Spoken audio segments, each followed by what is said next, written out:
નમસ્તે, કેમ છો તમે બધા? જય માતાજી।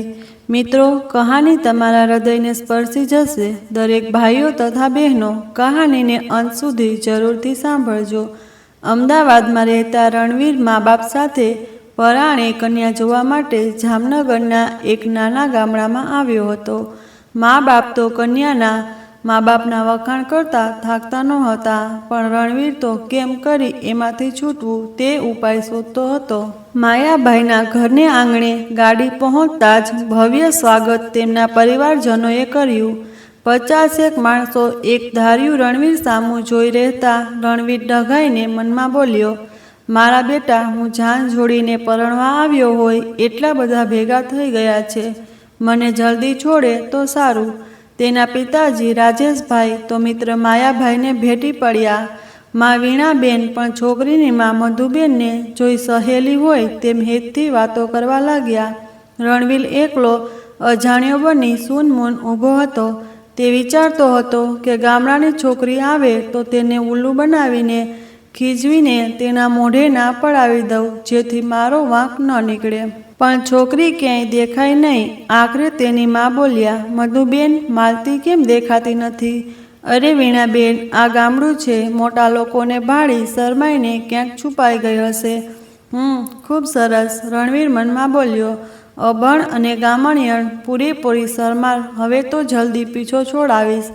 માનભેર ગૃહ પ્રવેશ બાદ બીજા પરિવારજનો સૌ ચા પીને પોતપોતાના ઘર તરફ ગયા। માયાભાઈ બોલ્યા, બેટા રણવીર, મારી દીકરી માલતીને ગામડામાં રહીને પણ સાયન્સમાં સ્નાતક સુધી ભણાવી છે, તોય હજી ખેતરમાં કામ કરે છે અને ગામડાની છોકરીની જેમ મર્યાદા પણ જાળવે છે। તારા પિતાજીની જીદ હતી માલતીને પોતાની વહુ બનાવવાની, એટલે મિત્રની મરજીને માન આપ્યું છે, તે આપવું જ પડે ને, લંગોટિયા મિત્ર છે મારો। ના શેનો પાડે? રાજેશભાઈ હસીને બોલ્યા, બેટા, અમે બંને શહેરમાં સાથે મજૂરી કરવા ગયેલા, પણ માયાભાઈને ત્યાં ન ફાવતા પાછા ગામડે આવી ગયા। બહાર ભેંસ રેંકતા રણવીર ઊભો થઈ ગયો, એટલે મધુબેન બોલ્યા, એ તો અમારી ભૂરી આવી છે, આજ માલતી શરમાય છે એટલે હું બાંધી આવું। રણવીરનું મોઢું મચકોડાઈ ગયું। તે વિચારવા લાગ્યો, હું પણ સાયન્સમાં સ્નાતક છું, પણ મેં કદી ભેંસને હાથ અડાડ્યો નથી, અને આવી ભેંસો સાથે ફરવારી મારી પત્ની બનશે? કદાપી હું નહીં પરણું। અહીં બંને મિત્રો ભૂતકાળની યાદો તાજી કરીને ગપ્પા મારતા હતા। થોડી વારે ભેંસ બાંધી પાછા આવતા વાણીબેન બોલ્યા, અમારે આજે પાછા જવાનું છે, તો જરા રણવીર અને માલતી એકબીજાને જોઈ લે, પરિચય કેળવી લે તો સારું। મધુબેન બોલ્યા, હાય હાય બળ્યું, આ તો વાતોના વાળા કરવામાં મુખ્ય વાત તો ભૂલાઈ જ ગઈ। માલતીના પપ્પા માયાભાઈ બોલ્યા, એ તો ભલે ને કહે, આજનો દિવસ તો અહીં રોકાવાનો જ છે। કેટલા વર્ષે આવ્યો મારો રાજુ, તો એક રાત તો મહેમાન ગતિ કરવી જ પડે। પણ અંકલ, મારે કામ। રણવીરને વચ્ચે રોકી હાથ દબાવતા માં બોલ્યા, રણવીર, બે મિત્રોની ભાવના મહત્વનું છે, એનાથી વધુ કોઈ મહત્વનું નથી। રાજુભાઈ બોલ્યા, બિલકુલ સાચું વાણી, તો આજ મારા ભેરુ માયાની મહેમાન ગતિ મન ભારીને માણીશું। મધુબેન ખૂબ ખુશ થતા બોલ્યા, હું ભોજનની વ્યવસ્થા કરું છું, તમે ગામના ચોરે તમારા મિત્રો સાથે ભાઈબંધને મળવા લઈ જાઓ। હા રાજુ, ચાલ આપણે બંને ગામના ચોરે જઈએ, એટલે માલતી શરમાય નહીં, અને મધુ, તું રણવીર અને માલતીને મળાવીને ઓળખાણ કરાવી દેજે હો। ફસાયેલો રણવીર મનમાં બોલ્યો, જલ્દી મળે આ માલતી, પછી તેને ખીજવીને પકડીએ અહીંથી ચાલતી બને। બહાર જતા માં રણવીરનો હાથ દબાવીને બોલ્યા, બહુ જ સંસ્કારી છોકરી છે, શાંતિથી બધું પૂછી લેજે, તારે જે પૂછવાનું હોય તે।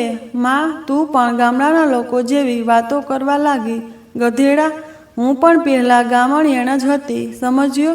બહુ મોટો ન જોયો હોય તો શહેરવાળો। અચાનક છમ છમ ઝાઝરનો રણકાર સંભળાયો, અને પડદા પાછળથી રૂપનો અંબાર એવી ગોરી શરમાતી રતુમડા ગાલવાળી માલતી નીચી નજર્યું ઢાળી ચા લઈને આવતી દેખાય। સુંદર, સહજ, સુશીલ, સંસ્કારી, ધીર ગંભીર, મનમોહક, સુકુમારી, ઘડીક ભાન ભૂલીને માલતીના રૂપથી અંજાયેલ રણવીર જોતો જ રહ્યો, પણ પાછા મનમાં રહેલા પૂર્વગ્રહો જાગતા માલતી ગામડાની લાગવા માંડી, એટલે નીચું મોઢું કરીને બેસી ગયો.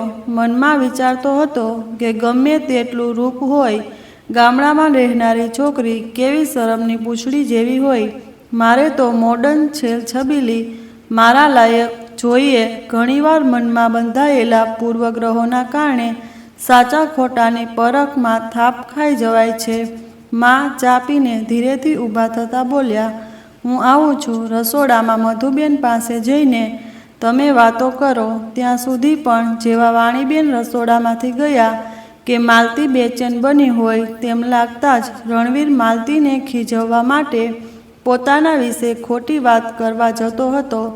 ત્યાં જ માલતી ઊભી થઈને બોલી, હું આવું છું. માને મદદ કરીને જરા આ તરફ. માલતીને રસોડામાં આવતી જોઈ વાણીબેન બોલ્યા, બેટા તું કેમ અહીં આવી?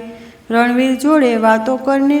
કાકી આપ કામ કરો ને હું વાતું કરું એ યોગ્ય નથી. આપ બેસો, હું માને મદદ કરીશ, પછી જઈશ. માલતીની ભોળી લાગણીસભર વાત સાંભળી વાણીબેન હસી પડ્યા.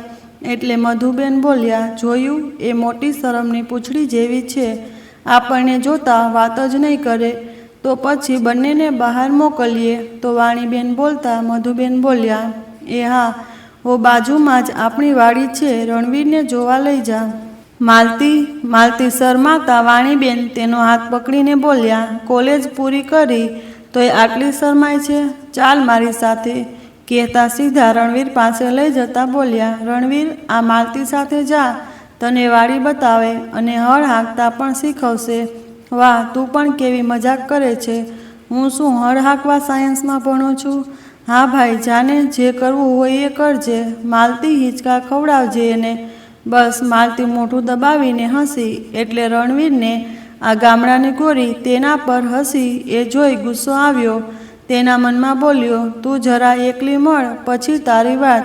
માલતી આગળ ચાલી. પાછળ રણવીર વાડીએ જતા રસ્તામાં સામે ભેંસો દોડી આવતી હતી. રણવીર જોઈને ગભરાયો. બે બાજુ કાંટાળી વાડ હતી. જવું કઈ બાજુ? તે મુઠ્ઠી વાળીને પાછળ દોડવા જાય તે પહેલાં જ માલતી બોલી, મારી પાછળ ઊભા રહો. લપાઈને ન છૂટકો હોવાથી રણવીર માલતી પાછળ જઈને ઊભો રહ્યો. માલતીએ ભેંસોની સામે હાથ ઉગામી કોદીને હુંકારો કરતા તમામ ભેંસો રસ્તો છોડી બાજુમાંથી દોડતી નીકળવા લાગી. માલતી અમુક દોડતી ભેંસોને નામથી પણ પોકારતી, તેના માથા પર હાથ પણ મૂકતી. બધી ભેંસો પસાર થતાં રણવીર ગુસ્સામાં બોલ્યો, આવા ખરાબ રસ્તે મને તું કેમ લાવી? કોઈ સારી જગ્યા ગામમાં હોય તે બતાવાય નહીં? માલતી ધીરેથી બોલી, ગામડામાં ખેતરના રસ્તા આવા જ હોય અને મારી વાડીથી સુંદર બીજી કોઈ જગ્યા જ નથી. રણવીર પાસે હવે બોલવા જેવું કંઈ જ રહ્યું ન હતું. માલતી મસ્ત મોજમાં ચાલી રહી હતી. પાછળ ખોટું બોલી આ માલતીનો પીછો છોડાવવા વિચાર કરતો રણવીર થોડું આગળ ચાલતા જ એક વાડ પાસે નાની ઝાંપલી ખોલીને માલતી બોલી, અંદર આવો એટલે હું વાંસી દઉં. ઝાંપલી અહીં કોણે ઘૂસીને કંઈ લઈ જવાનું છે? ભલેને ખુલ્લી રહી. રણવીર બોલતા જ માલતી બોલી, અરે ઘડીક પણ ખુલ્લી રહે તો અમારી આખા વર્ષની મહેનત પર પાણી ફરી વળે. ઓલી ભેંસો ભાળીને રણવીરને લાગ્યું કે તેના બોલવાથી તેની મજાક થઈ રહી હતી. કહેવાય છે ને કે અજાણ્યા વિસ્તારમાં પરિસ્થિતિ પારખીને જ બોલવું, નહીંતર વિચાર વગર બોલેલું હાસ્યાસ્પદ બની જાય છે. માલતી વાડીમાં જઈને મસ્ત ખીલેલા કરેણના ફૂલો પાસે આંબાના ઝાડ નીચે પડેલા મોટા પથ્થરની પાટ પર આસન પાથરી રણવીરને બેસવા માટે કહ્યું. રણવીર બોલ્યો, મહેમાનને પણ પથ્થર પર બેસાડાય? માલતી હાથ જોડી બોલી, માફ કરજો, કાલે મારી ભૂરીએ અડફેટે લઈને ઢોલણી તોડી નાખી છે અને આ પથ્થરથી તો મોટા મકાન બને છે. તમે બેસો, હું પાણી કાઢી લાવું. કહેતા માલતી દોડીને કૂવામાં દોરડું નાખીને ડોલ ખેંચીને પાણી લાવીને લોટો ભરીને રણવીરને આપ્યું. રણવીર પાણી લેતા બોલ્યો, કાયમ કૂવામાંથી જ ખેંચીને પાણી પીવે છે? ફરી માલતી બોલી, ના ના, કાલ ભૂરીએ ઢોલણી સાથે માટલું પણ તોડી નાખ્યું. એટલે રણવીર મજાકમાં બોલ્યો, આ ભૂરી ભેંસ તો તારી બેનપણી બની ગઈ લાગે છે. અરે હા, બેનપણી જ નહીં, માં જેવી પણ ગણાય. 2 ટક 5 શેર દૂધ આપે છે. પાણી પીને રણવીર બોલ્યો, જો માલતી, હું તને મારા વિશે જણાવવા માગું છું.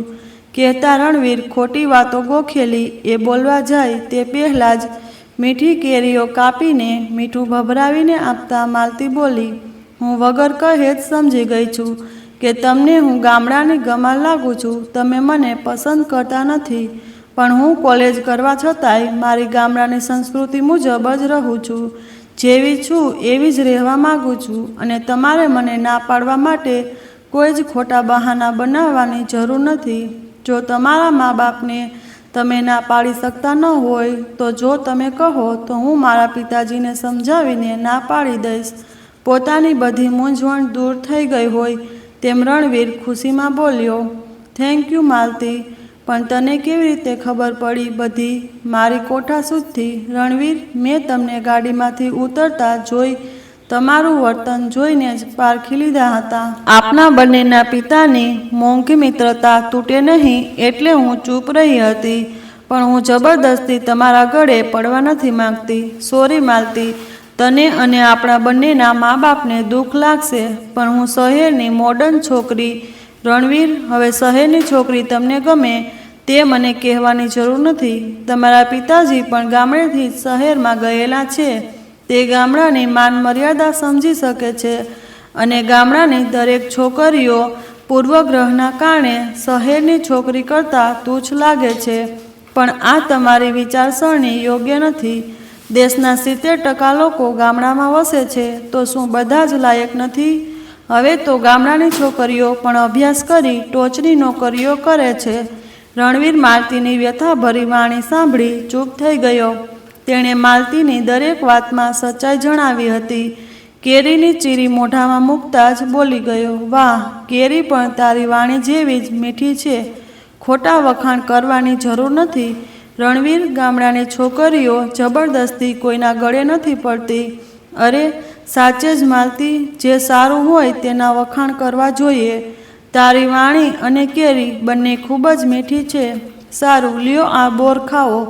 કાલે વાડે ફરીને કાંટા વગાડીને વીણીને લાવી છું. રણવીર માલતી તરફ આકર્ષાતો હતો તે તેને પોતાને પણ ખ્યાલ રહ્યો ન હતો. તે બોર ખાતા બોલ્યો, માલતી, સબરીના બોર કરતાં પણ આ મીઠા છે. સાચે જ? માલતી બોલવા જાય તે પહેલાં રોકીને રણવીર બોલ્યો, ખોટા વખાણ નથી કરતો. હું સમજું છું કાલે કેટલા ભાવથી તું તારા માટે કેરી અને બોર લાવી હશે, પણ હું, અરે ભાવ તો હોય જ ને, મારા પિતાના જીગરજાન દોસ્ત માટે અને તેમના દીકરા માટે લાવી હતી. મારા પિતાને જે વહાલા હોય તેમને ખુશ રાખવા એ દીકરી તરીકે મારી ફરજ બને છે. માલતી, તારી વાત ખૂબ જ સાચી છે, પણ જોને, હું તો મારા મા બાપને પણ ખુશ કરી શકતો નથી. હું સગપણની ના પાડીશ એટલે બંનેને ખૂબ દુઃખ લાગશે. રણવીર, તમે ચિંતા ન કરો, હું મારા પિતાજીને સમજાવી દઉં કે હું જિલ્લામાં પ્રથમ આવી છું એટલે મેડિકલમાં અભ્યાસ માટે સરકારી શિષ્યવૃત્તિ મળશે, તો હું શહેરમાં હોસ્ટેલમાં રહી ભણી ડૉક્ટર બનવા માગું છું. મારા પિતા મારી વાત જરૂર માનશે અને તમારો વાંક પણ નહીં નીકળે. માલતી જાણે પોતાના ઉપર ઉપકાર કરી રહી હોય તેમ રણવીરને લાગતું હતું. પોતે માલતીની બુદ્ધિ, વાણી, વિનય, વિવેક સામે ખૂબ જ વામનો લાગતો હતો, તો રણવીર અહોભાવથી બોલ્યો, માલતી, આપણે બંને કાયમ સારા દોસ્ત બનીને રહેશું, આપણા પિતાજીની જેમ જ. માલતી હસીને બોલી, પહેલાં તમે આ ગામડા વિશેના પૂર્વગ્રહો છોડી દેશો ત્યારે જ જુઓ, ગામડાના લોકો મહેનત કરી અને અનાજ પકવે છે ત્યારે જ શહેરના લોકો ખાઈ શકે છે. માત્ર ટૂંકા કપડાં અને ડાન્સ કરવાથી જ કોઈ દેશનું ભલું થતું નથી. અમારી જેમ મહેનત કરી રાષ્ટ્રને ધનધાનથી છલકાતો કરીને પણ દેશનું હિત જ થાય છે. હા, સોરી, બસ હું તને સુપર ગર્લ માનીશ.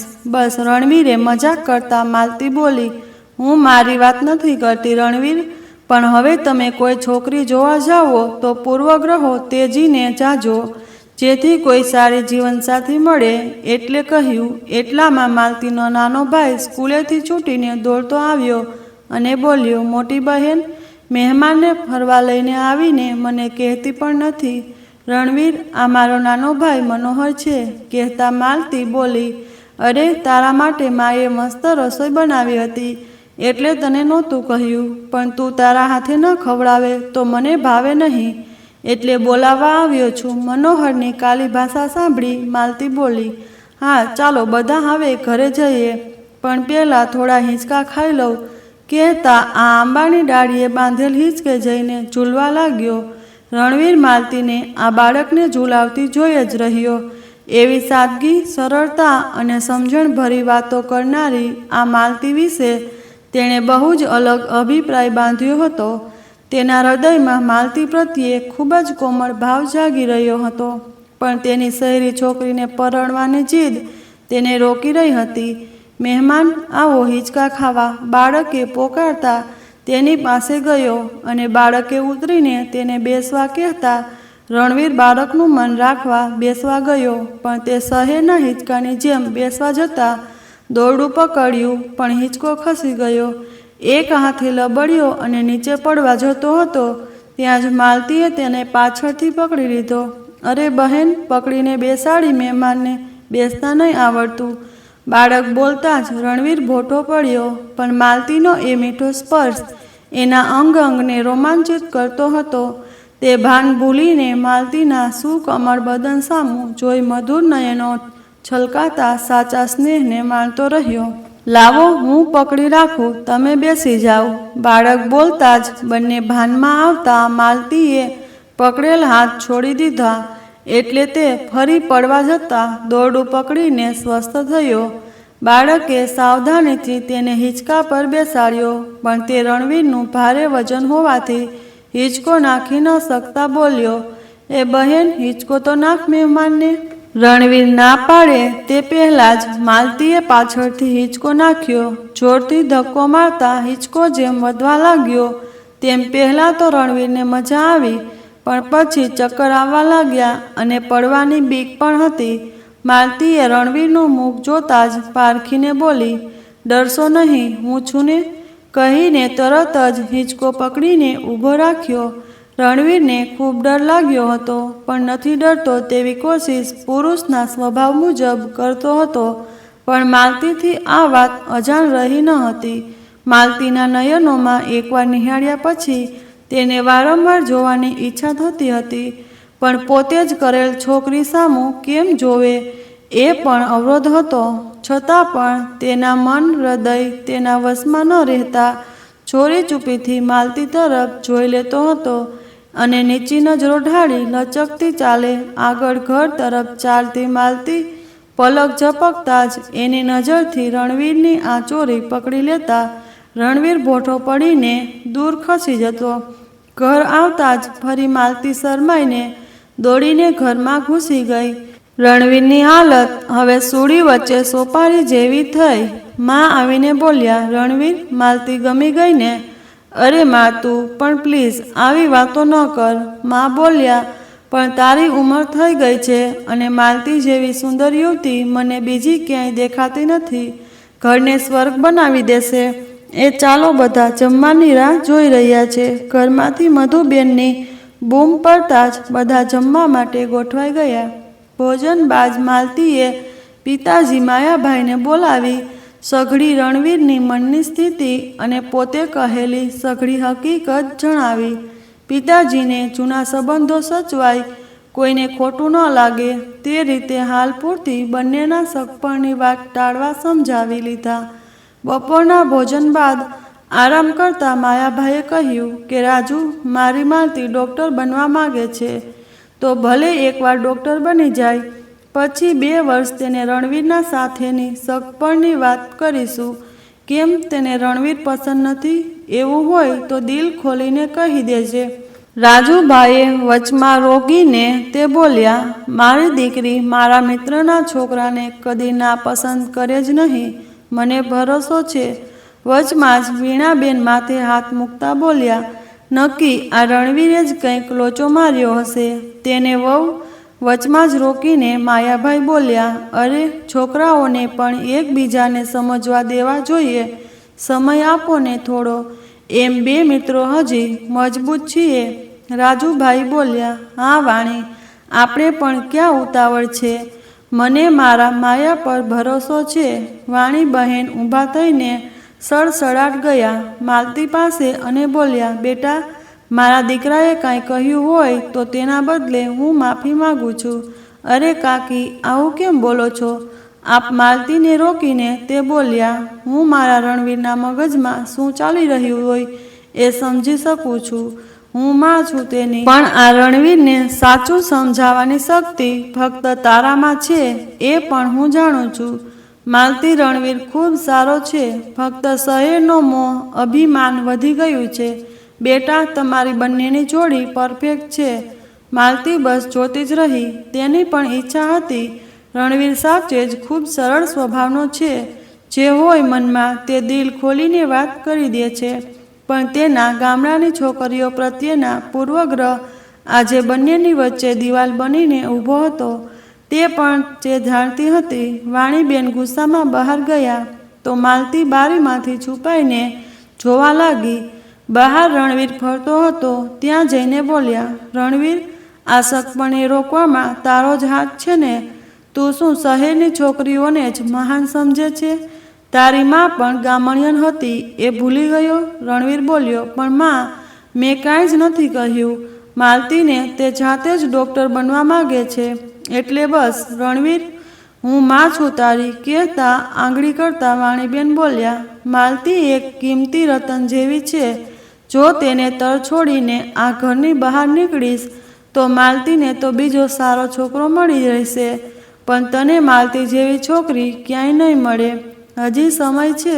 માલતીને ખીજવી હોય તો મનાવી લે, બાકી તારી મરજી, કહીને માં ઘરમાં જતા રહ્યા. વ્યતીત રણવીરની નજર અચાનક બારીમાં જોતી માલતી પર પડી. માલતીએ ચૂપ રહેવાનો ઈશારો કર્યો. માલતીને જોતા જ રણવીરને ખૂબ જ રાહત થઈ. આ તરફ માં મધુબેને માલતીને પૂછ્યું, બેટા, છોકરો બરાબર લાગ્યો ને? જે હોય તે મને સાચું કહી દે. માલતીએ જરા પણ વાત છુપાવ્યા વગર બધી વાત માને કરી દીધી અને મૌન રહેવા જણાવ્યું. માં બોલ્યા, બેટા, તને ગમે છે. તારા પિતાની પસંદનો છોકરો એટલે બહુ છે. તે ભલે પસંદ કરે કે ન કરે, પણ પેલા બંનેની મિત્રતા આ કારણથી તૂટવી ન જોઈએ. ચાલો બધા જ મહાદેવના મંદિરે દર્શન કરવા જઈએ, જેથી રાત સુધી કોઈ બીજી વાત ન થાય. સવારે તેઓ નીકળી જવાના છે. મધુબેને માયાભાઈને બોલાવી દર્શન કરવા સૌને લઈ જવા કહ્યું. તો માયાભાઈએ જઈને કહ્યું, રાજુભાઈ, અહીં થોડે મહાદેવનું મોટું મંદિર છે. આપણે બધા જ દર્શન કરવા જવાનું છે. હા, તો આપણે તો તૈયાર જ છીએ. રાજુભાઈ બોલતા જ આરામ કર્યા બાદ સૌ તૈયાર થઈ ગયા. રાજુભાઈ અને માયાભાઈ અલગ ગાડીમાં બેઠા અને રણવીરની ગાડીમાં માલતી, તેની માં અને વીણાબેન બેઠા. માલતી રસ્તો બતાવતા આગળની સીટ પર બેઠી, પણ ચૂપચાપ નજરિયું ઢાળીને બેઠી હતી. ઈશારાથી વાંકા ચૂકા માર્ગ બતાવી રહી હતી. બંને જણાના મનમાં વિચારોના પૂર ઉમટી રહ્યા હતા.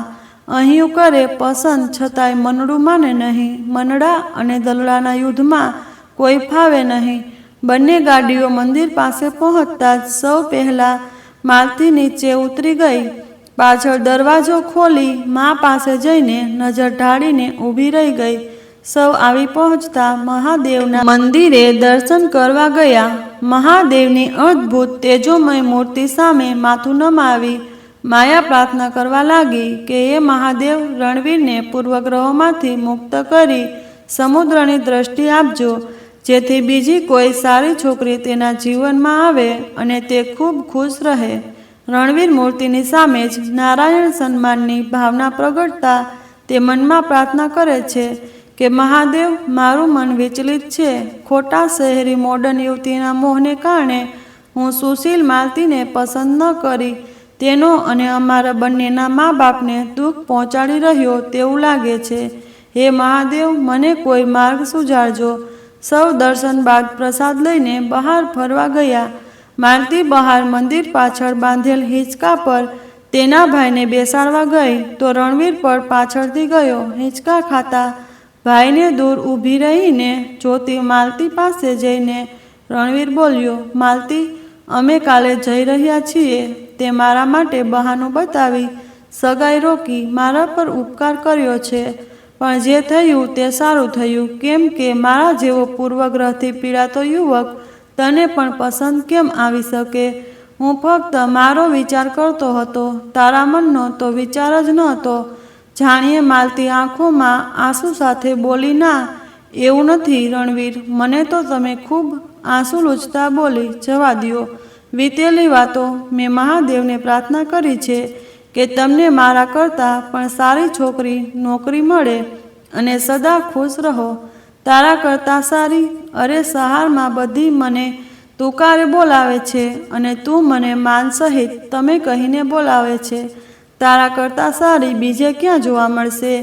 એ જ પ્રશ્ન છે તો હું પણ તું કહીને બોલાવું એમ ઈચ્છો છો એમને? તમે માલતી જરી વાતાવરણમાં હળવું કરતા મજાકમાં બોલી. રણવીર હસીને મજાકમાં બોલ્યો, હા હો, સવાર સુધીમાં તું કહી દેજે તો કદાચ મારું શહેરી છોકરી શોધવાનું ભૂત ઉતરી પણ જાય. કદાપી નહીં, મારે નહીં ઉતારવું ભૂત તમારું. જે મળશે મારા કરતાં સારી રીતે ઉતારશે હો. માલતી રણવીર હસવા જતી રહી, પણ તેનું હૃદય ભીતરે વ્યથા અનુભવતું તેની આંખોમાં સ્પષ્ટ દેખાઈ રહ્યું હતું. આ તરફ રણવીર પણ મનને સમજાવવા કોશિશ કરતો હતો. તેનું હૃદય માલતીના હૈયાના ભાવો સાથે ઘોળાઈ બેચેની અનુભવી રહ્યું હતું. નીચી નજરે બંને મૌન હતા, પણ અહીંયા સાનિધ્યમાં માણે જાણી વાતો કરી રહ્યા હતા. માલતી વિચારતી હતી કે રણવીરને સાચું કહી દીધું હોત કે તેમને ખૂબ ગમે છે તો મનની વાત મનમાં ન રહી જાત, પણ કહેવાથી તે ના પાડત તો થોડું દુઃખ લાગત, પણ જબરદસ્તી હા પાડી દેત તો કાયમ તેની જિંદગીમાં આ વાત ખૂટતી રહે કે તેને મજબૂરીમાં પસંદ કરી. રણવીર વિચાર કરતો હતો કે માલતીએ તો મને પ્રપોઝ કરી સામેથી પસંદ કર્યો હોત તો હું માલતીને ના જ ન પાડી શક્યો હોત, કેમ કે મારા કરતાં તો ખૂબ સુંદર, તેજસ્વી અને બધી રીતે ચડિયાતી છે. પણ ભૂલ મારી છે, મેં તેને પહેરેથી જોયા જાણ્યા વગર જ રિજેક્ટ કરી છે. બંને હૃદયમાં પશ્ચાતાપ અને એકબીજાથી દૂર થવાનો અજાણ્યો ભય સતાવી રહ્યો હતો. બંનેએ એકબીજાને સામે જોયું. નજર મળતાં જ બંનેને એક મસ્ત શાયરી સાંભળી. તારી આંખોમાં ઘોઘવાતો સાગર ને મારી આંખોમાં રણ, એમ જુઓ તો આપણે બંને સરખા. તરસ્યા બેઉ જણ. મન શાંત થયું અને હૃદયમાં શુદ્ધ પ્રેમનો પ્રભાવ વધતા એકસાથે બંને કંઈક બોલવા જતા હતા. માલતી રણવીર બંનેના શબ્દો આગળ વધે તે પહેલાં વચમાં વાણીબેન આવીને બોલ્યા, રણવીર, હજી કાંઈ માલતીને ખોટું સમજાવીને સ્પષ્ટ ના પડાવી હોય તો પડાવી દે. તારી માને તો તું અક્કલની ઓથમી સમજે છે ને? અરે માં, મેં એવું કાંઈ જ નથી કહ્યું. તો સારું, બહુ ડહાપણ ન કર. માની સલાહ માનવાની જરૂર નહીં હો. તારી જિંદગી છે તો નિર્ણય તારો જ. કાકી, રણવીરનો કોઈ દોષ નથી. વચમાં રોકી માલતી બોલી, હું આગળ ભણવા માગું છું એટલે પિતાજીને સમય માગ્યો છે. માં તેની સામે જોતા રહ્યા. રણવીર જાણતો હતો, પણ તેની માં સમજી ગયા હતા કે રણવીર માટે થઈને જ માલતી આ શબ્દો બોલી રહી છે. એટલામાં માલતીની માં આવીને બોલ્યા, એ ચાલો બધા જલ્દી ઘેર પહોંચે, બહુ મોડું થઈ ગયું છે. ઘરે જઈને રસોઈ બનાવવાની છે હજી. બધા ચૂપચાપ ચાલ્યા. રણવીરની માં ધીરેથી બોલ્યા, રણવીર, તું પણ નહીં સમજે તો બહુ મોડું થઈ જશે. માલતીના કાને શબ્દો પડતા તેના પણ મનમાં છુપી આશા જાગી કે કદાચ રણવીર સમજી જાય તો. મનમાં ઉઠતા વિચારોના વમળોમાં ખોવાયેલ બંને ગાડીમાં બેઠા. ચૂપચાપ માલતી માર્ગ ચીંધતી રહી ને રણવીર ગાડી ચલાવતો રહ્યો. બંને જણાને ઘર ક્યારે આવ્યું તેની ખબર જ ના રહી. ઘેર જઈને રણવીર બહાર ખાટલામાં આડો પડ્યો અને માલતી માં અને કાકીને રસોઈમાં મદદ કરવા લાગી. રસોઈ તૈયાર થતાં બંને મિત્રો સાથે રણવીરને મધુબેને અગાઉથી ભોજન કરાવ્યું. માલતીએ બંને માની થાળી પીરસી ભોજન આપ્યું તો વાણીબેન બોલ્યા, બેટા તું પણ બેસી જા અમારી સાથે. ના માં, મને જરાય ભૂખ નથી, પછી જમી લઈશ. આ મારી માલતીને તમારો રણવીર બંને સરખા જેવા. બેન બોલ્યા, રણવીરે પણ આજ કંઈ જ ખાવું નથી. માની વાત સાંભળી માલતીની રણવીરની આખરી નજરમાં પોતાની સામે છલકતો સિંહ અને આંસુ યાદ આવી ગયા. તે કંઈક કહેવા માંગતો હતો ને હું પણ કંઈક કહી દેત, પણ બંનેના શબ્દો અધૂરા રહી ગયા હતા. શું કહેવાનું હતું તે બંને જાણતા ન હતા. પ્રીત પાંગરે અહીંયા તોય મનથી ન સમજાય, મળે જો સમીપે અહીંયા તો ખુદ વર્તાઈ જાય. માલતી મનમાં નિશાસો નાખતા બોલી, મારે તો તારો જ સાથ જોઈએ છે, પણ તને શહેરની છોકરીઓએ ભરમાવી દીધો છે. આ તરફ આંટા મારતો રણવીર બાવળના કાંટા પર અંગૂઠો દબાવતા પીડા સાથે બોલ્યો, મારે પણ હવે તારો જ સાથ જોઈએ છે, પણ મને મારા વિચલિત મનડાએ ભટકાવી દીધો છે. અંગૂઠેથી ટપકતું લોહીનું ટીપું તેના હૃદયના શુદ્ધ પ્રેમની સાક્ષી પૂરતું હતું. રાત પડીને 14નો ચાંદ સોહામણો આકાશેથી સ્નેહ વરસાવતો હતો. ઘરમાં મહિલાઓ સૂતા અને પિતા માલતીના પિતા સાથે વાતો કરવા બહાર આંગણામાં સૂતા હતા. રણવીર પણ થોડે દૂર આંગણામાં ઘરની પાસે સૂતો હતો. સવારે માલતીથી વિદાય લેવાનો હતો એ વાતથી એનું મન હૃદય વ્યતીત હતું. નીંદર આવતી ન હતી. ઉપર ચાંદમાં જોતા ચાંદ પણ જાણે બદલો લેતો હોય તેમ ચાંદમાં માલતીનો મોહક ચહેરો દેખાતો હતો. એક અજાણ્યો વિરહનો ભાવ જગાડતો હતો. અચાનક એ ખાટલેથી બેઠો થઈ ગયો અને મનમાં બોલ્યો, શું હું પણ માલતીને પસંદ કરવા લાગ્યો છું? હા યાર, માલતી સાચે જ હૃદયમાં વસી ગઈ હોય તેમ જ લાગે છે, પણ એનાથી શું ફરક પડવાનો છે? સામે માલતી તો મને પસંદ કરવી જોઈએ ને. અચાનક ખનન કરતા પાસેની બારીની કડી ખખડી અને ડર કરતા ધીમેથી બારી ખોલતા રણવીરે જોતા જ ચમક્યો. બારીમાં બેસી માલતી હાથમાં નોટ પેન લઈને ચાંદ સામું જોઈ કંઈક લખી રહી હતી. તેનું સુંદર મુખડા પર ઉડતા વાળ કાળા વાદળોની જેમ ચાંદની આગળ આવતા જતા હોય તેમ લાગતા હતા. રણવીર ગાલે હાથ મૂકી તેને એકી ટસે જોતો રહ્યો.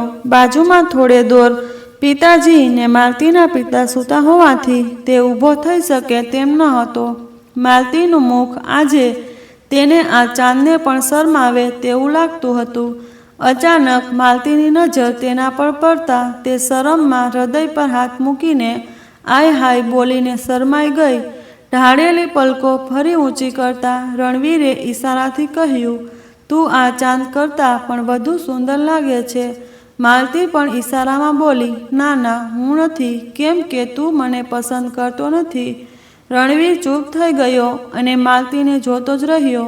માલતી બારીમાં બેસી લખતી જ રહી. દરેક સ્ત્રીની ત્રીજી આંખ પોતાને કોણ નિહાળે છે તેની સદાય નોંધ કરી લે છે.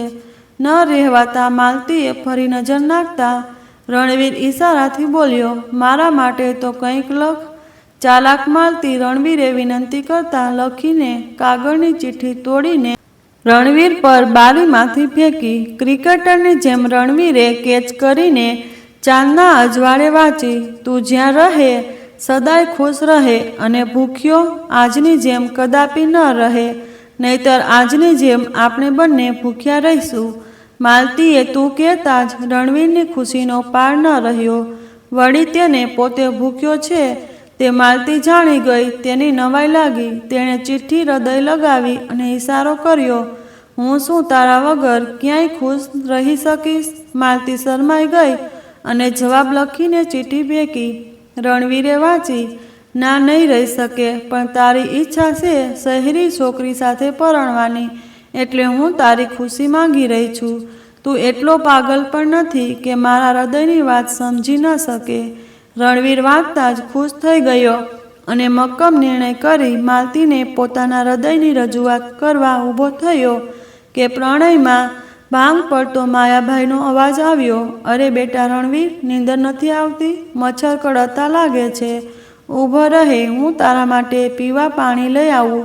પિતાજીનો અવાજ સાંભળતા જ માલતી ગભરાઈ અને રણવીર સામું પ્રેમ ભરી નજર સાથે હાથ હલાવી આવજો કહીને દોડીને ચાલી ગઈ. રણવીરને માયાભાઈ પર ખૂબ જ ગુસ્સો આવ્યો. તે પાણી લઈને આવતા રણવીરે પીધું પણ નહીં. તે ચૂપચાપ ઓઢીને સૂવાનો ઢોંગ કરવા લાગ્યો. પણ નીંદર વિરહી હૈયાને પાસે કદી ક્યાં ફરકે છે? વિરહી હૈયું જોતા જ ફરકે નહીં નીંદર કદી. પાસ હૈયાને વહાલી આ નીંદર કરતાંય જાજી એની વહાલીની યાદ. આખી રાત બંને જાગ્યા બાદ સવારે સ્નાન વિધિ પતાવીને નાસ્તો કરતા હતા ત્યારે રણવીરની બેચેની વધતી જતી હતી. તે ચા પણ માંડ ગળે ઉતારી શક્યો. વાણીબેનથી પુત્રની આ અસમંજસ સાની ન રહી હતી. હવે વિદાય લેવાનો સમય આવ્યો ત્યારે બંનેની ધડકન તેજ બની ગઈ હતી. માલતી તો વિદાય લેતા વાણીબેનના ગળે લાગીને ધ્રુસકે રડી પડી. રણવીર મૌન હતો પણ તેની નજર માલતીને શોધતી ઘરના અંદરના બારણા તરફ મંડાયેલી હતી. માયાભાઈ તેમના વહાલા મિત્રને ભેટીને બોલ્યા, કોઈ મહેમાન ગતિમાં ઉણપ રહી ગઈ હોય તો મોટું મન રાખી માફ કરજો. મિત્ર કહેવાને લાયક જ નથી તું. મિત્રને કદાપી ખોટું લાગે ખરું? કહેતા રાજુભાઈએ ફરી ભેટી પડ્યા. પિતાની આ દોસ્તી જોઈ રણવીર મનોમન બોલ્યો, મારા આમના પસંદ કરીને જવાથી માત્ર મારું જ નહીં મારા બાપનું પણ હૃદય તૂટી રહ્યું છે અને હવે તો માલતી પણ મને પસંદ કરવા લાગી છે તો હવે હિંમત કરવી જ પડશે. મારા હૃદયની વાત સ્વીકારીને કહી જ દેવું પડશે. માલતીને ઘરની બહાર બધા નીકળતા મહેમાનને વિદાય આપવા મધુબેન આવ્યા પણ માલતી દેખાતી ન હતી. રણવીરની બેચેની વધતી જતી હતી. મન હૃદય તેની કાબૂમાં હવે રહેતું ન હતું. પિતાજી માયાભાઈને રામ રામ કહીને ગાડીમાં બેઠા પણ વાણીબેન હજી પુત્ર પર મીટ માંડી રહ્યા હતા. કહેવાય છે ને કે મા પુત્રના હૃદયની વાત પૂરેપૂરી પારખી શકે છે. રણવીર અચાનક બધાની સામે મા પાસીને આવી બોલ્યો, મા, હું માલતીને એકવાર મળવા માગું છું. એ જ વાત સાંભળવાની રાહ જોતા હોય તેમ વાણીબેન હરખથી બોલ્યા, હા હા બેટા જા. માલતી ખૂબ રડી રહી હતી. તેને ખુશ કરીને લેતો આવ. મધુબેન અને માયાભાઈને નવાઈ લાગી પણ આ બોલતા જ રણવીર દોડી અને ઘરમાં જઈને જોયું તો માલતી ખૂણામાં બેસીને ચોધર આંસુએ રડતી હિપકા ભરી રહી હતી. રણવીર સમજી ગયો કે તેના કારણે જ માલતી રડે છે. પોતાના માટલે આટલું રુદન કરતી વ્યક્તિ પહેલીવાર તેને જોઈ હતી. રણવીર જઈને માલતીની પાસે જઈને બેસી ગયો અને બોલ્યો, એક તો મને રિજેક્ટ કર્યો છે ને પાછી મારા માટે રડે પણ છે. તું પણ કમાલની છે માલતી. રણવીરને સામે જોતા જ બોલી, તે મને રિજેક્ટ કરી છે તો મારા પર આરોપ કેમ મૂકે છે? મારે તો ફક્ત તારો સાથ જોઈએ. રણવીર તેને હાથ જોડીને બોલ્યો, ક્ષમા કરો. હવે તો જુઓ, બધાની સામે તમે મળવાનું કહીને આવ્યા છું અને તારી સામે પણ માફી માગીને કહું છું કે હું તને હવે ખૂબ જ પસંદ કરું છું. મારા કરતાં પણ વધુ મારે ફક્ત તારો જ સાથ જોઈએ છે. હવે શું ફાયદો? હવે તો તું જઈ રહ્યો છે તો હવે તું મારી માને કહી રોકી લે. તને જો હું ગમતો હોય તો. કહેતા રણવીર ઊભો થતાં બોલ્યો, હું તારા પર દબાણ નથી કરતો. જો તું મને પસંદ ન કરતી હોય તો ના આવતી અને હું તારા માટે પ્રાર્થના કરીશ કે મારા કરતાં પણ સારો સથવારો મળે. બધા વચ્ચે જતા કેવી રીતે રોકી શકું? માલતી રણવીરને પાછો જતા જોઈ બોલી, મારો જ સાથ સાથે જોઈતો હોય તો હિંમત આવી જશે તારામાં. કહીને રણવીર ચાલતો થયો. પાછળ માલતીનો હાથ લંબાવેલો જ રહી ગયો. રણવીર એકલો બહાર આવતા વાણીબેનના હૃદયમાં ધ્રાસકો પડ્યો. રણવીર ધીમે પગલે આવીને માયાભાઈ અને મધુબેનને રામ રામ કહીને ગાડીનો દરવાજો ખોલવા લાગ્યો અને એક નજર પાછળ કરી તરત ગાડીમાં બેસી ગયો. ના છૂટકે વાણીબેન ઢીલું મોઢું કરી ગાડીમાં બેસવા જતા હતા ત્યાં જ માલતી બહાર આવીને બોલી, કાકી, બપોરે ભોજન કરીને જવાનું છે. વાણીબેને પગ પાછો લઈ લીધો અને માલતી દોડીને આવીને ભેટી પડી. રણવીરે જોતા જ આંખો બંધ કરીને હાસ અનુભવી. પ્રેમની જીતનો અહેસાસ થઈ ગયો.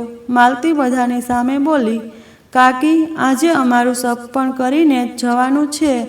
સહુ એકી નજરે માલતીને જોઈ રહ્યા. પછી જોતાં જ બધા ખડખડાટ હસી પડ્યા. મધુબેન બોલ્યા, તો પહેલાં કેમ ના પાડી હતી? તેના મારી ખુશી માટે પાડી હતી. રણવીર ઉતરતા બોલ્યો, ભૂલ મારી હતી, પણ મેં મારી ભૂલની ક્ષમા માગી છે. દૂરથી સાંભળીને બધું સમજી ગયેલા માયાભાઈ અને રાજેશભાઈ હરખથી ભેટી પડ્યા અને રાજુભાઈ બોલ્યા, જોયું મિત્ર, આખરે દીકરો કોનો? કરો તૈયારી હવે સગપણની. માલતી ફરી વડીલોની મર્યાદા જાળવવા શરમાઈને ભાગી ગઈ અને બંને હૈયાનું સ્નેહભર્યું મિલન થયું. તો મિત્રો, તમને અમારી કહાની પસંદ આવી હોય તો વિડીયોને લાઈક કરી ચેનલને સબસ્ક્રાઈબ કરી દેજો અને બેલ આઇકોનને ઓલ પર સેટ કરી દેજો, જેથી અમારી નવી કહાની આપને સમયસર મળતી રહે. આ કહાની વિશે આપનું શું મંતવ્ય છે એ અમને કમેન્ટમાં જરૂરથી જણાવજો. મિત્રો, ફરી મળીશું એક નવી કહાની સાથે. ખૂબ ખૂબ આભાર. જય શ્રી કૃષ્ણ. જય માતાજી.